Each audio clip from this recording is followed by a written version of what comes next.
It's on, I guess it's on. Okay. I'm filling in as Chair Pro Tem because our Supreme Leader Darlene is excused. We are hoping she'll be able to attend via Zoom. Meanwhile, we have Commissioners Kent Peterson and Claudia Anderson. And I wonder if you would do us the honor of leading us in the pledge. Wow. Well, please rise. Repeat after me to pledge allegiance to the United States flag of the United States of America. I pledge allegiance to the flag of the United States of America and to the republic for which it stands, one nation, under God, indivisible, with liberty and justice for all. Thank you.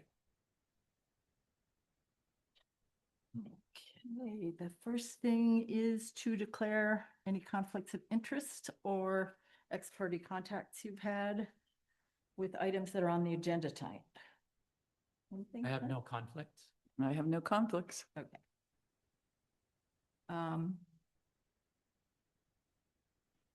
Then let's move on to the minutes. Have you all had a chance to look through the April minutes? I have not. Okay, Hopefully you did. I did. So we could actually vote if I hear a motion. I would like to make a motion to approve the minutes for April 14th and April 22nd. Ayes? Aye. Aye. Aye. Okay.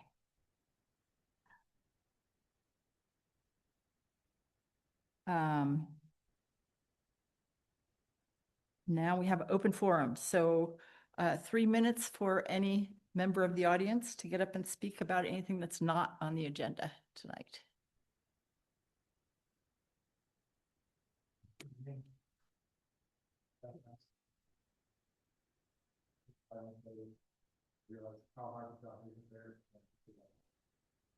Thanks. This is about procedure. And basically, I represent the Town Business and Landowners Alliance. And they're a significant collective of invested citizens, local business owners, and property owners who care deeply about the future of this town. Over the past several months, we've consistently engaged in the public process in good faith.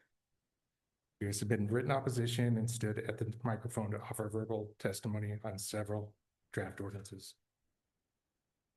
Specifically at both the May Planning and Zoning meeting and the subsequent Town Council meeting, our alliance clearly expressed detailed reasoned opposition to critical portions of the proposed grading ordinance. Okay, not as much feedback. For example, Section C of the Grading and Excavation Ordinance, specifically the requirement that no grading permit shall be issued except in connection with an allowed use. I submitted a letter from our alliance, and when it came time for discussion and a vote, the written and oral public comments were entirely ignored. They were not recognized, they were not debated. They were not even addressed before the council voted in favor of the ordinance. Public hearings are not supposed to be a bureaucratic formality. They're not a box to be checked so that the governance can proceed as predetermined. They're designed to ensure that the voices of the people who actually live, work, and own property here are factored into the laws that govern it. If public comment is not going to be genuinely considered, then we're no longer following a democratic process. Instead, we're simply being dictated to. We elect our leaders to represent us, not to tune us out. We ask that this council slow down, revisit the substantial community concerns regarding the grading ordinance, and restore the collaborative, transparent, and democratic process that Virgin Town deserves. Thank you.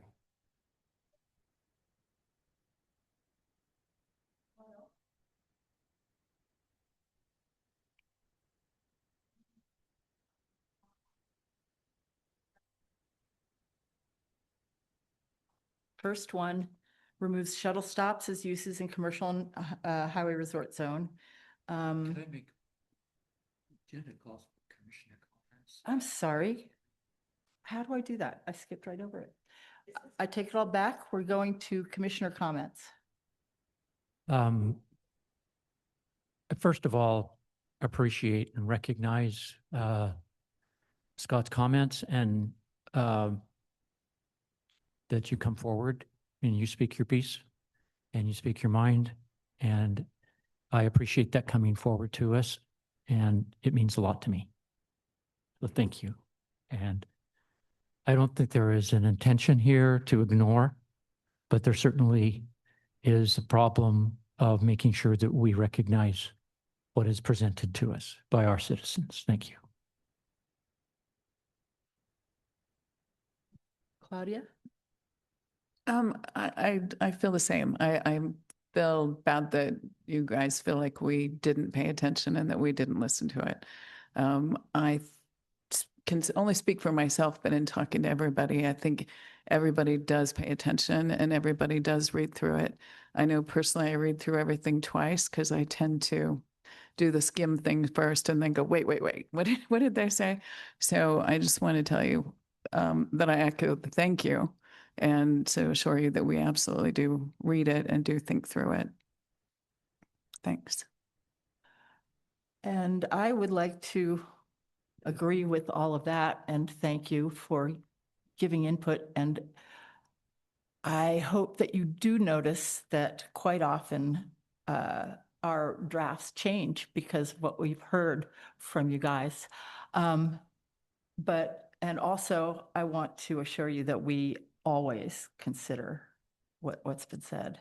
And if it doesn't end up in the final draft, there are reasons, but that's all. Thank you.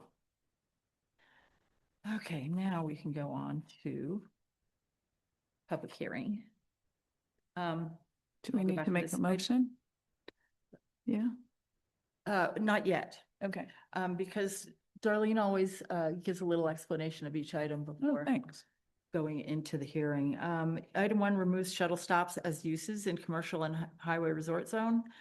Including this is unnecessary because shuttle stops are to be located exclusively in UDOT rights of way and implemented by governmental entities. So are not going to be built by individual landowners. There's no point in allowing that as a use. It's just confusing. So that's what item 1 does, is simply remove that as a use. Item 2 returns some standards to the ordinance that currently doesn't really have any that cover accessory buildings. So that's what that's about. Now I would invite a motion to go into to close the public meeting, go into the public hearing. A motion to close the public hearing and open the public meeting. I think The other opposite. way around, actually. Motion to close the public hearing. Meeting. Meeting. Oh, have I been in the wrong place? Oh, Close the public meeting and open the public hearing. I was. I see that what you're reading right Yeah. there. Yeah, Do we have a second? And I second that. All in favor? I, Aye. Aye. Okay, the first one is, I'll read the title, an ordinance amending and restating chapter 16.20 of the Virgin Municipal Code to establish a joint utility committee. Oh no, am I in the wrong one? Yeah, sorry. First item, an ordinance of Virgin Town amending the Virgin Municipal Code to remove shuttle stop as a conditional use from the commercial zone and the highway resort zone, providing for related matters. And the mic is there for you all. Whoever might want to say something. Counselor, it makes sense. Okay, good. Thanks. Is that it? Okay, we'll go back to the second one.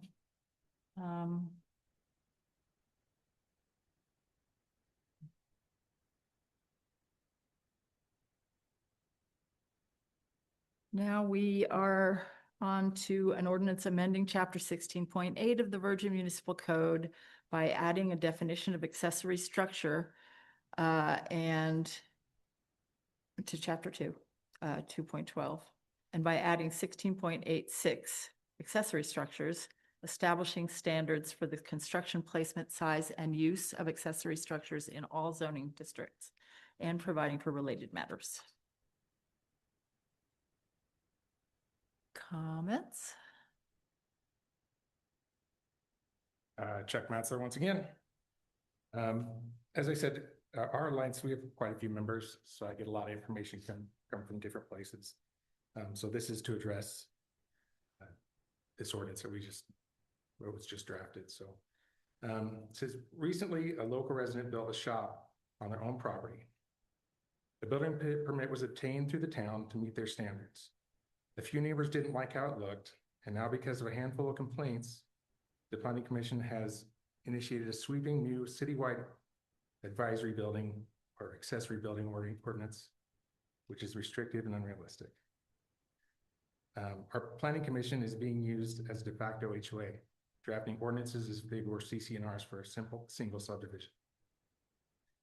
But there's a massive problem with that. In a subdivision, the homeowners choose to live there and pay dues to enforce those specific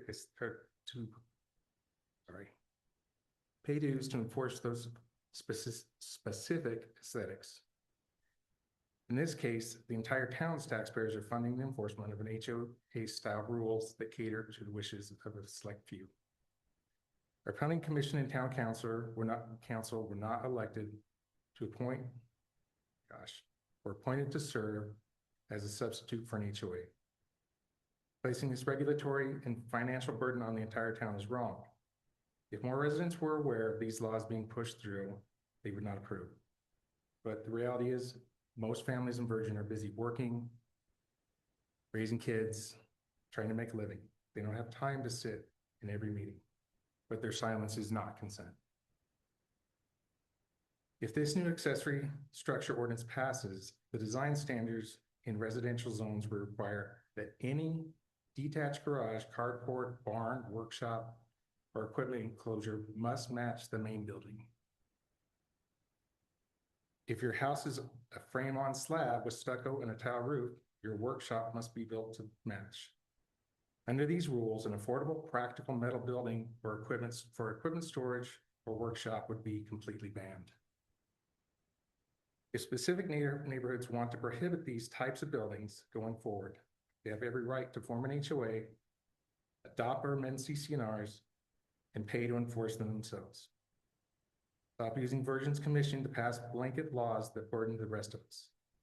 I urge the commission to reject this draft ordinance, keep private neighborhood disputes private, and keep the town government out of our backyards. Thank you. Thank you. Thanks. Okay, now, I'll hear a motion We got one to- more here. Oh, I'm sorry. Didn't see you there, Tom. That's fine. Do I need a button or do I just talk? I can hear you. Okay, that's all that matters. My name is Tom Lacoste, and I have a few thoughts on this one. First, I want to thank Riker. Although I don't agree with everything he says in his prefaces, it's very informative, very helpful. I have one thought on it, and on the first one, the shuttle stop on that ordinance, you have in the very beginning, the application is legislative town council initiated ordinance, which is exactly what we need. Where did it come from? Who started it? Where did it come from? This one basically I would recommend say the same thing. Instead it says legislative text amendment - new ordinance. Now in his text, Riker does make a reference to the fact that this started with the planning and zoning. So it's a minor suggestion that the same consistency, that this one would basically be something that is initiated by the town council, which Riker has spoken to. And it would be nice also if one would know who the author is for it. But that's just a cosmetic thing. I think on this ordinance, one thing that struck me a little bit is that it's really big on design and how do I put it? Architectural and design, and very specific. My neighbors are building a carport right now. They're thinking of building one for their RV, their travel RV. And they're just going to put a flat little roof. If you looked at their house, at the roof of their house or whatever, it would be ridiculous to basically build something that matches the house. And it's very specific in the ordinance. In other words, if you're going to build a structure, it has to look like your height, your height, your height, your height. Very frankly, in terms of size, people can decide one without having so much architectural, comparability to the existing house. That makes a lot of sense in a small subdivision. If it sounds like we're almost making the whole town a subdivision where if your neighbor, like in Sierra Bella or Desert Garden, whatever, is going to do something, you want to make sure that it's not something big and ugly and doesn't conform. But that shouldn't apply to the whole town. It sounds like this is basically making the whole town almost like one big subdivision, if I could put it that mildly, put it that way. We have rural areas, large areas, and I think it's a good ordinance to have rules for these. But I also think that there should be some flexibility, is a key term, and I don't think it should have the strict architectural designs, color coding, and whatever that's in there. So it goes a bit far in the design and architectural part of the ordinance. It's spelled out pretty specifically. And I just think there should be more flexibility in this ordinance. We need an ordinance like this, but it doesn't recognize the rural nature of Virgin. It treats it like this is one big subdivision. That's my 2 cents worth. I appreciate it. Thank you. Thank you. Thank you, Tom. Are we done with that one? Okay, I would invite a motion to close the public hearing and open the public meeting. Can I make a comment? Uh, Can I ask after a few we- questions? After we close the, After the closing? Okay. yes, right. there's a discussion item after this. Oh, then I will make a motion to, let's see, close the public hearing and open the public meeting. My second. All in favor? Aye. Aye. Aye. Okay, now the agenda gives us a place to discuss or clarify public hearing items. So if you want to make a comment that has to do with what was just commented on, Okay, feel free. thanks.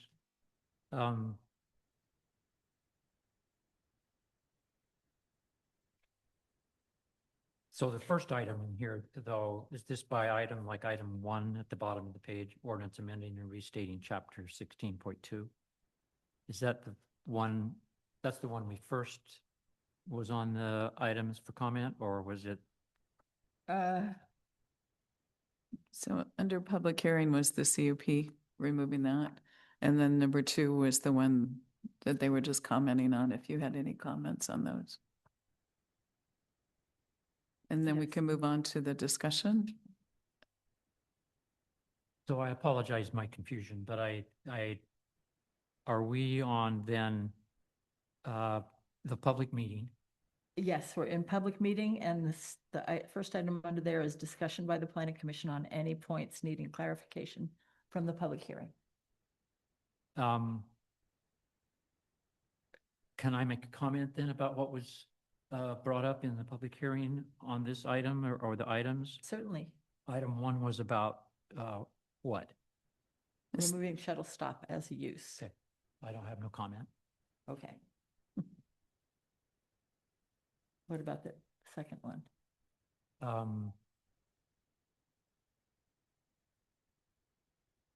And that also concerns shuttle stop. No, the second one is about the accessory Accessory structures. structures.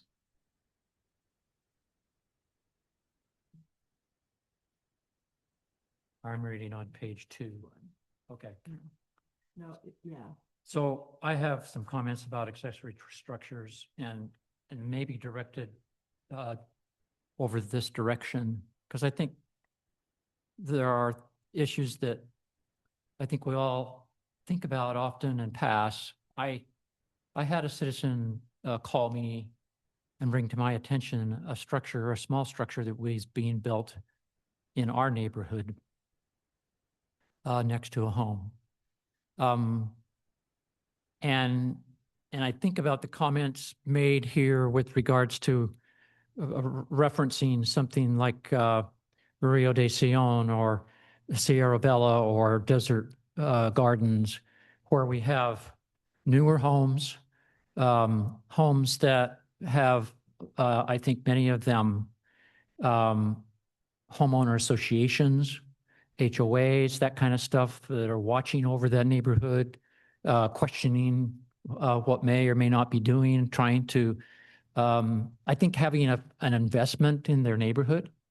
And then we have other neighborhoods, a lot like the neighborhood that I live in, where there's a mix of older homes, older structures, some rural residential, quote unquote, some farming and different things, where there isn't an organization that that is watching, communicating, talking, maybe even charging fees, maybe having an organization and an election of citizens and neighbors, homeowners that are controlling certain ways that they've agreed to come into that neighborhood and live under.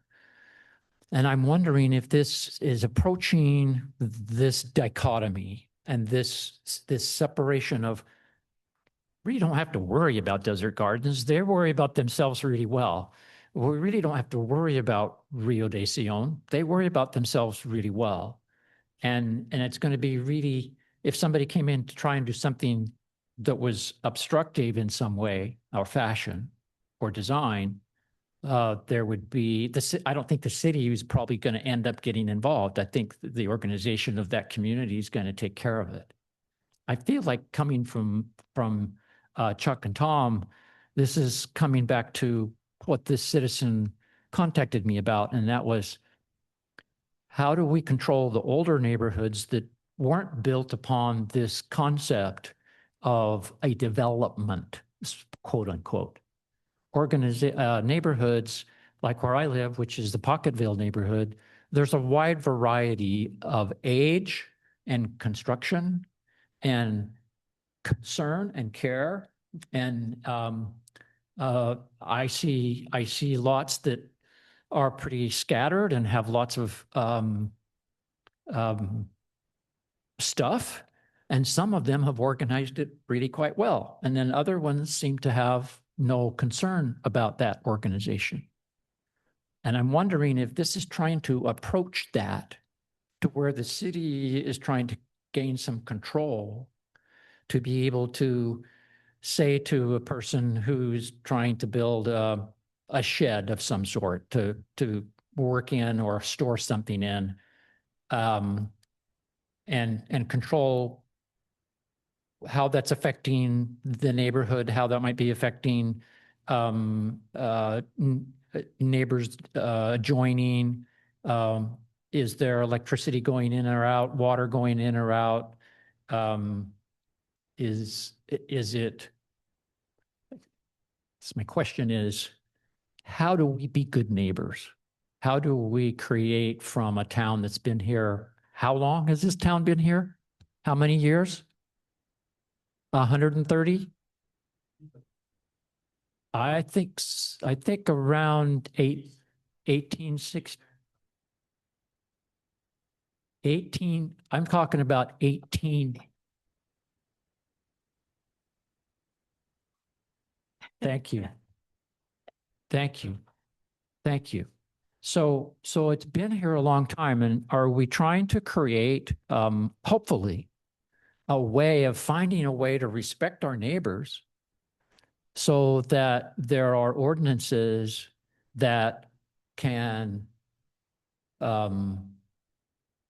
apply? And do we who are new, who haven't been here 200 years or 250 years, and are we trying to control how people who have lived here and for generations as to how they should be building. And I guess that's why we're here, is that we're to set forth the rules for today.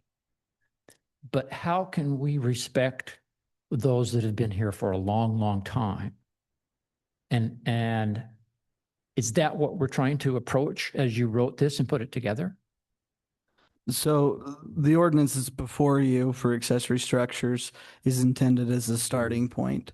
As far as how the town itself as an entity would like to govern those design or architectural standards or standards related to accessory structures, it's up to you as the commission and up to the town council to determine in what way you would like to see those governed. As the staff report stated, this ordinance came from the planning commission.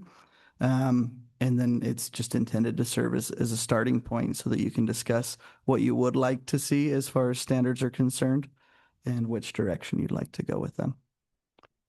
Where are communities like us? You're the expert here. Where are communities like us?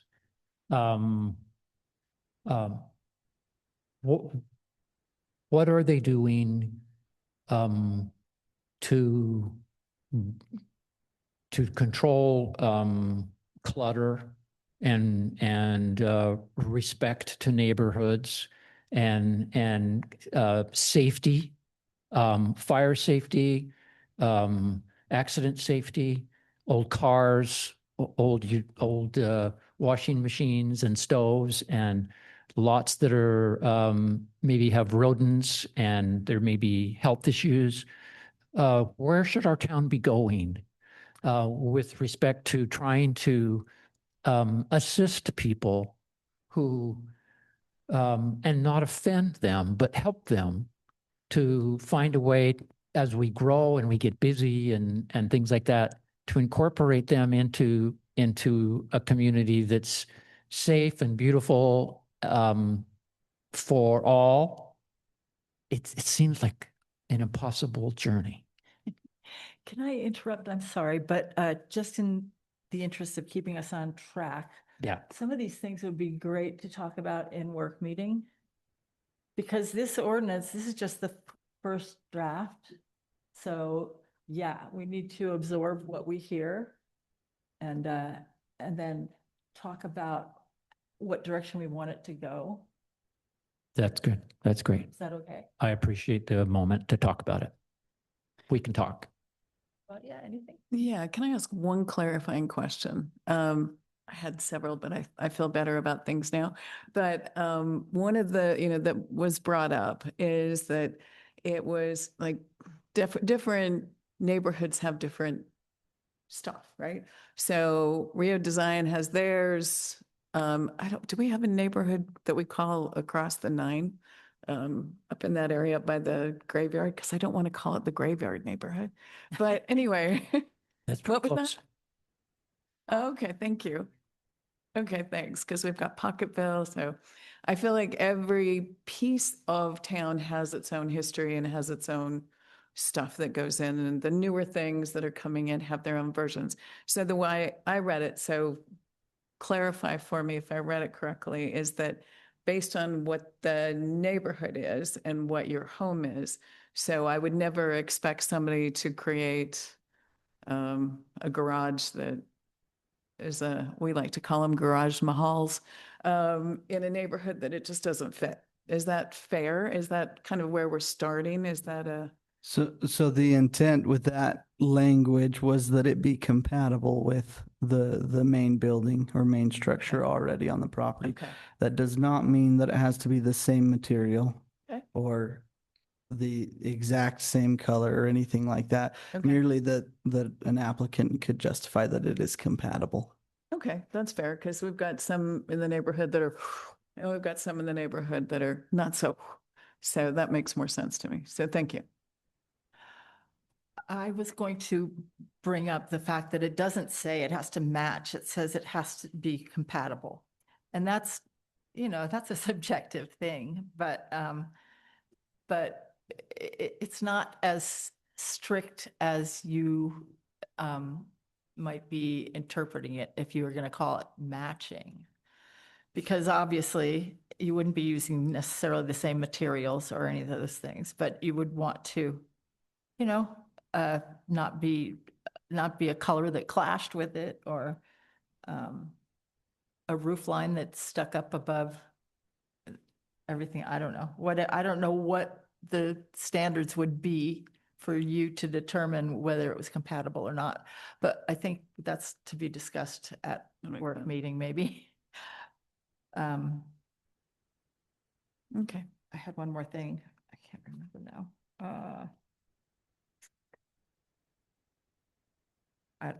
I'll have to save it for work meeting. Okay.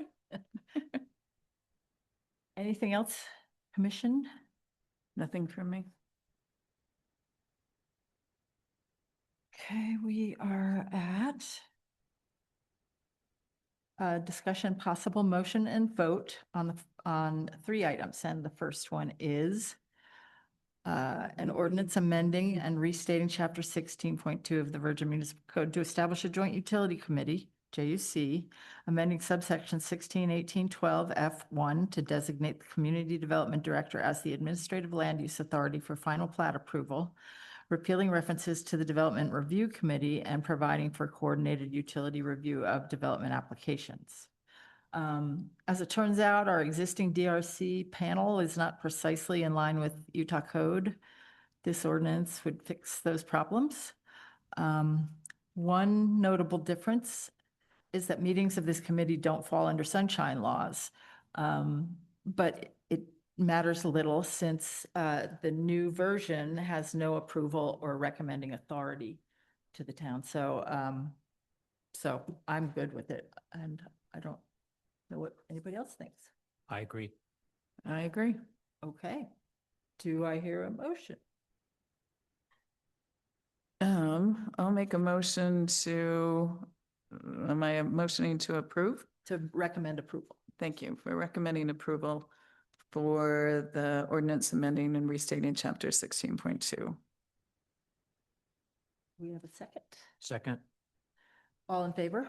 Aye. Aye. Aye.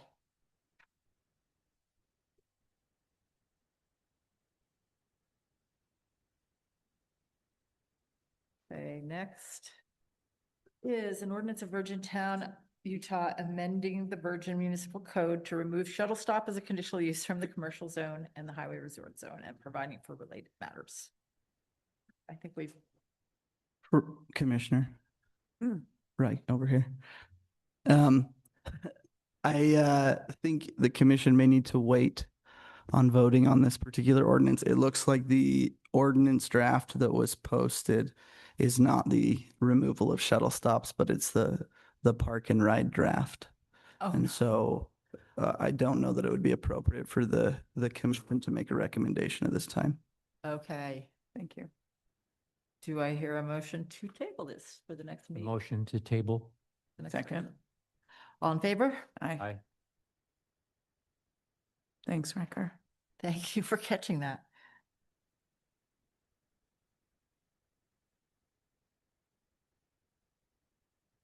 Okay.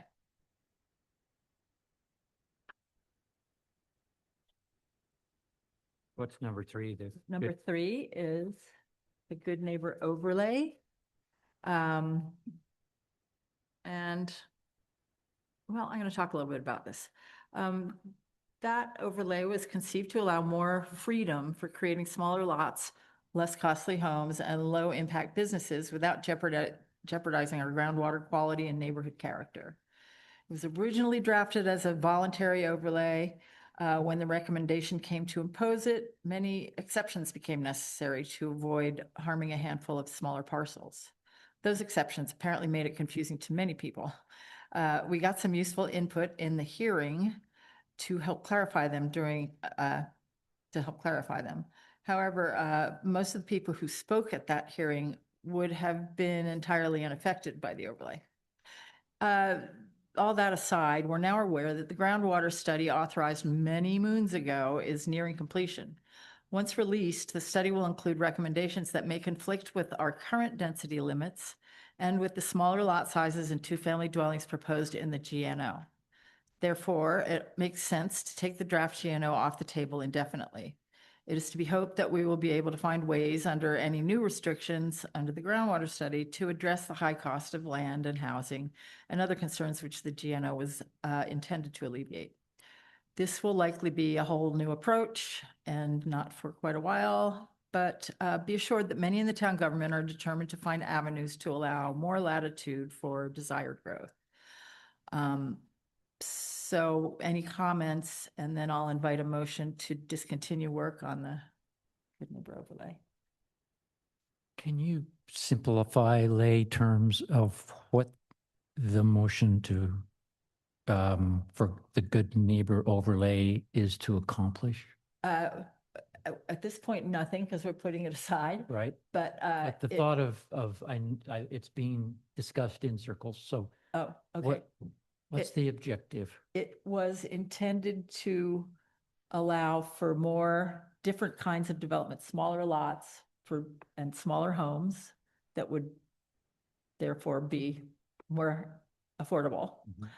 Smaller lots for businesses that don't create much septic impact. So they could be on a half acre, as long as they weren't more than half an ERU in impact. To figure out which businesses are more compatible with residential use and make them available near the boundaries to residential neighborhoods.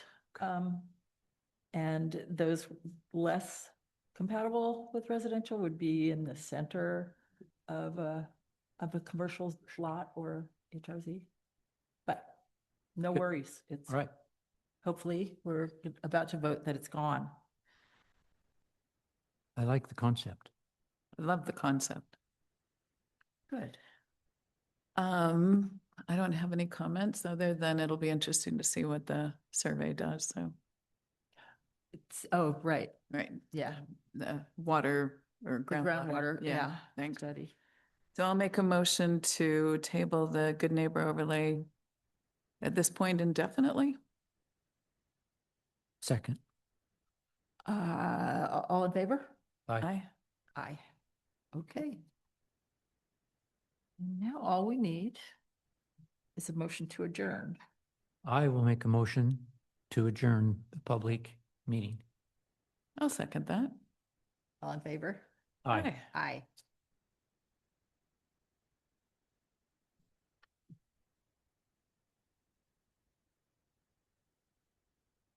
Thanks to the town officials and employees for putting this together and being here tonight.